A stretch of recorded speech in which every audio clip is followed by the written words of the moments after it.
अस्सलाम वालेकुम। मेरा नाम इरम नासिर है। जब मेरी शादी हुई उस वक्त मेरी उम्र सिर्फ 24 साल थी। मैं एक गांव की रहने वाली हूँ। मेरी शादी नासिर से हुई, जिसके वालिदैन का इंतकाल उसके बचपन में ही हो चुका था। उसके एक दो दूर के रिश्तेदारों ने उसकी परवरिश की और उसे पढ़ाया लिखाया। उसने अपनी मेहनत से एक अच्छी नौकरी हासिल कर ली। मेरी और उसकी शादी हमारे घर वालों की मर्ज़ी से हुई थी। नासिर खुश अखलाक और नेक मिजाज इंसान था। अगर रहमान भाई ना होते तो शायद मुझे नासिर जैसा शोहर ना मिलता। रहमान भाई ने ही हमारे रिश्ते की बात की थी। 2 माह बाद हमारी शादी हो गई। मैं बहुत खुश थी। नासिर ने कहा कि तुम जिस तरह चाहो अपनी ज़िंदगी गुजार सकती हो, बस इतना ख्याल रखना कि मैं घर आऊँ तो मेरे लिए चाय बन जाए। शादी के कुछ ही दिन बाद नासिर को लाहौर पेट्रोल पंप में नौकरी मिल गई, जहाँ पर उसकी तनख्वाह अच्छी खासी थी। मैं बहुत खुश थी। हर माह खर्चा और तोहफे तोहफ़ देने वाला शौहर था और मोहब्बत करने वाला भी। मैं जल्द ही माँ बनने वाली थी। मेरी शादी को तकरीबन 8 माह हो चुके थे।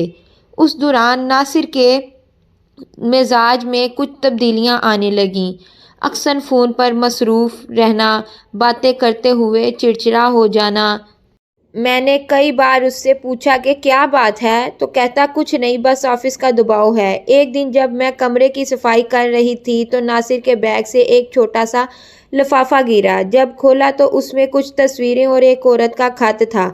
मेरा दिल धक से रह गया। खत में लिखा था, नासिर, तुमने वादा किया था कि शादी के बाद मुझे नहीं छोड़ोगे, मगर अब तुम बदल गए हो। याद रखना, अगर तुमने मुझसे बेवफाई की तो मैं सबको बता दूंगी कि तुम मुझसे शादी कर चुके हो। मैं सकते में आ गई। मेरे पाँव के नीचे से ज़मीन निकल गई। नासिर घर आया तो मैंने उससे सवाल किया। पहले तो वो गुस्से में आया, फिर कुछ देर खामोश रहा और कहा, इरम, ये सब एक गलती थी। उस लड़की ने मुझे ब्लैकमेल किया, मगर अब सब खत्म हो गया। मैं रो पड़ी। मेरी सारी खुशियां जैसे लम्हों में बिखर गईं। मैंने खुद को संभाला, क्योंकि मैं एक माँ बनने वाली थी। लेकिन उस दिन के बाद मेरी रातें जाकर गुजरने लगीं। नासिर के मुंह से ये जुमला सुनकर मैं सकत रह गई। मेरी जहन में जैसे तूफान उठ खड़ा हो। मैंने लरसती हुई आवाज़ में कहा, यह कैसा इम्तिहान है नासिर? तुम कहना क्या चाहते हो? नासिर ने नज़रें झुका लीं। गाड़ी सड़क के किनारे खड़ी थी। बाहर बारिश तेजी से हो रही थी। कुछ लम्हे खामोश रहने के बाद उसने आहिस्ता से कहा, इरम, वो लड़की जिसके बारे में तुमने खत में देखा है, वो अब मेरे माजी की नहीं, मेरे हाल की भी हकीकत बन चुकी है। वो मुझसे शादी का दावा कर रही है और सबसे बड़ी बात ये कि वो भी हामला है। मेरे जिस्म से जान निकल गई। मेरे कानों में शोर गूंजने लगा। मेरे अंदर की दुनिया पलक झपकते ही टूट गई। मैंने ठंडी सांस ली। क्या मतलब नासिर? तुमने 2 जिंदगियां क्यों बर्बाद कर दी? मैंने तुम पर यकीन किया, तुम्हें अपना सब कुछ मान लिया, और आज तुम? मेरी आवाज़ गले में रुक गई। नासिर के चेहरे पर शर्मिंदगी थी, मगर अल्फाज में बेबसी। इरम, ये सब एक हादसा था। वो लड़की मुझे धमकी दे रही है। कह रही है कि अगर मैंने उससे निकाह ना किया तो वो पुलिस में जाकर झूठा केस दर्ज करा देगी। मैंने तुम्हें बताया था ना, उसने मुझे ब्लैकमेल किया था। अब वो वापस आ गई है और इस बार सब कुछ खत्म करने पर तुली हुई है। मैंने चीख कर कहा, तो तुम क्या चाहते हो? मैं पीछे हट जाऊं? मैं तुम्हारा बोझ बन गई हूँ। तुम्हारा बच्चा, तुम्हारी बीवी, सब कुछ बेकार हो गया। मेरी आंखों से आंसू की धार बहने लगी। नासिर ने मेरा हाथ पकड़ा। इरम, खुदा के लिए मुझे गलत मत समझो। मैं तुम्हें कभी छोड़ नहीं सकता, मगर अगर मैंने इस मसले को हल ना किया तो वो लड़की हमारी ज़िंदगी तबाह कर देगी।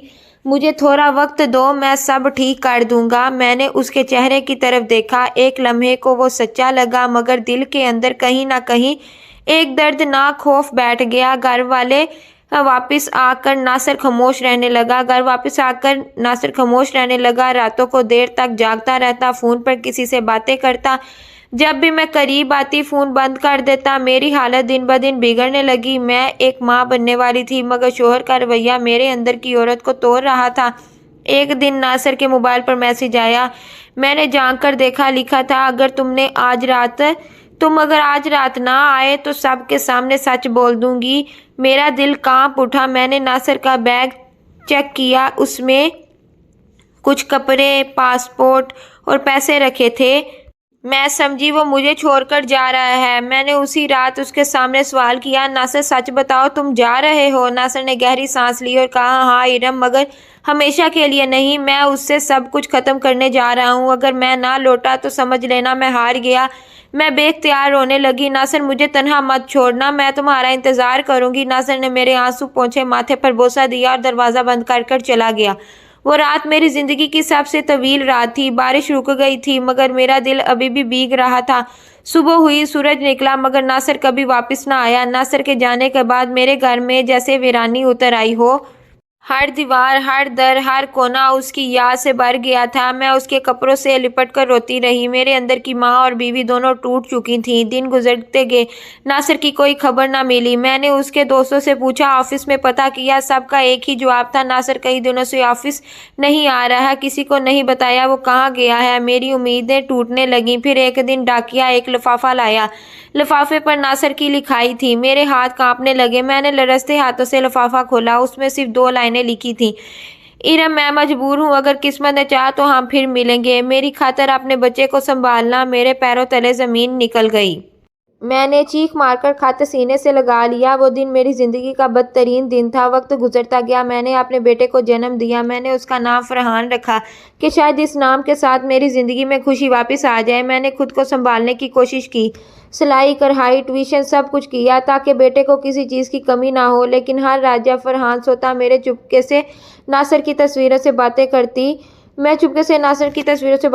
5 سال گزر گئے۔ ایک دن میں بازار سے واپس آ رہی تھی کہ اچانک میرے سامنے ایک شخص آ کھڑا ہوا۔ اس کے چہرے پر داڑھی تھی، لباس سادہ مگر آنکھوں میں عجیب سا درد۔ میں پہچان نہ سکی مگر جب اس نے میرا نام لیا میرے دل کی دھڑکن رک گئی۔ وہ ناصر تھا۔ میں نے ایک قدم پیچھے ہٹایا۔ ناصر تم زندہ ہو کیا؟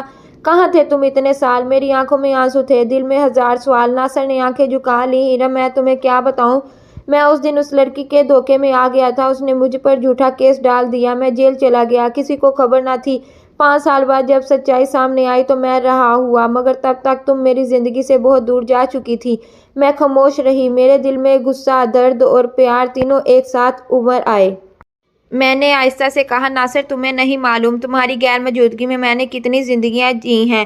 میں نے تمہارا بچہ اکیلے پالا، دن رات تمہارے انتظار میں بوری ہو گئی۔ ناصر نے روتے ہوئے کہا، ارم مجھے معاف کر دو، میں گناہ گار ہوں۔ میں واپس آیا ہوں صرف تم سے ایک بار معافی مانگنے، پھر چلا جاؤں گا ہمیشہ کے لیے۔ میں نے اس کے چہرے کو دیکھا، میرے دل میں طوفان برپا تھا۔ میں نے کہا، ناصر تم نے میرا یقین توڑ دیا مگر میرا ایمان نہیں۔ میں نے تمہیں خدا کے حوالے کیا تھا اور آج خدا نے تمہیں میرے سامنے لا کر میرا یقین پختہ کر دیا۔ جاؤ ناصر، تمہیں معاف کیا مگر اب میری زندگی میں تمہارا کوئی مقام نہیں۔ ناصر خاموشی سے پلٹا، اس کی آنکھوں سے آنسو بہہ رہے تھے۔ میں نے اپنی گود میں فرحان کو لیا اور دل ہی دل میں کہا، شاید کبھی کبھی محبت کا سب سے بڑا ثبوت چھوڑ دینا ہوتا ہے۔ یہ تھی ارم اور ناصر کی مکمل اور سبق آموز کہانی، جس کا پیغام ہے، اعتماد ایک بار ٹوٹ جائے تو زندگی بھر اس کا سایہ دل سے نہیں مٹتا۔ اگر کہانی اچھی لگی ہو تو اس کو لائک شیئر ضرور کریں اور ایسی کہانیاں سننے کے لیے ہمارے چینل کو سبسکرائب ضرور کریں۔ شکریہ۔